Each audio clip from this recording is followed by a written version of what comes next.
Alright guys, last update for today. So what I wanted to show here is this is a crimson clover plant, and hopefully you can see I'm having some glare issues. But people ask why I don't need fertilizer. Well, with a well-balanced system, you can see the aggregation occurring, right? The soil is sticking to the roots. That's great. You don't want soil to be like dust. I used to think, oh, we need it to be like dust. No, you want it to be aggregated. You want the biotic glues holding that soil together. But see these little tiny, you can see one right here. That, my friends, is nitrogen. So there has been studies found that if you don't necessarily need legumes to fix nitrogen, and Dr. Christine Jones has a really interesting take on it, that she thinks that too many legumes could do as much damage to the soil microbiology as synthetic fertilizers, which is somewhat amazing thought process, right? Totally different, but who am I to argue against her? I mean, she's just an expert, and you hear me reference her studies a lot because I just think she's just brilliant. But what I have done here, and what they have found in a lot of these other studies, is that if you have a working soil microbiome, working how it's supposed to, and you have at least 4, 6, 8 types of different crops in there. That doesn't mean 4 types of turnips, right? So different crop families functioning together in undisturbed soil, so you have a strong mycorrhizal network as well in there. So a full soil microbiome is working together.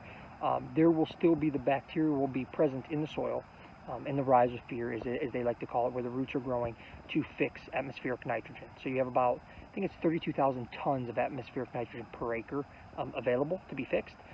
Obviously, a lot of people think of legumes to be the ones who do it, and they do it, as you just saw that clover plant. Now, it used to be thought that nitrogen wouldn't be fixed, or excuse me, wouldn't be available for the next plant until that plant dies.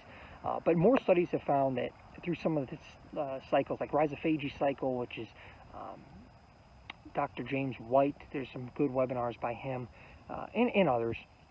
But Dr. James White does the Rhizophagey Cycle and talks about how plants uptake nutrients through microbes, and also most likely through that, and some of these other doctors and people like John Kemp, who have done a lot of the studies, have shown that if plants are compatible and growing next to each other, they are able to take advantage of that nitrogen that's fixed through, again, if the system's functioning and you have the mycorrhizal network, that if a plant needs nitrogen next to a legume, let's just say for talking purposes, that plant that needs the nitrogen can somewhat of a trade and is able to access some of that available nitrogen that the legume had fixed, and vice versa. Maybe the legume needs something and that the plant next to it can trade back and forth through the mycorrhizal network and plant communications and the Rhizophagey cycle. It gets super complicated, and a lot of it can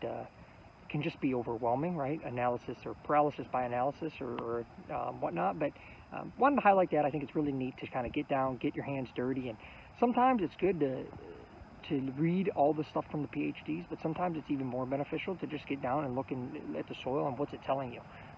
You know, are you seeing water infiltration? Are you seeing soil aggregates? Are you seeing rhizosheaths form on the root structure? Are you seeing good, healthy plants? Does your cover crop look nice and green and beautiful, or does it look dull? Or could something be missing? And as you do that and just continue to learn and experiment, it's amazing how you just kind of get a natural intuition for growing wildlife pastures or growing food for your family. So hopefully you guys enjoyed that video. Thank you for tuning in. If you do enjoy this, please share, subscribe, and get outside, guys, and build better soils.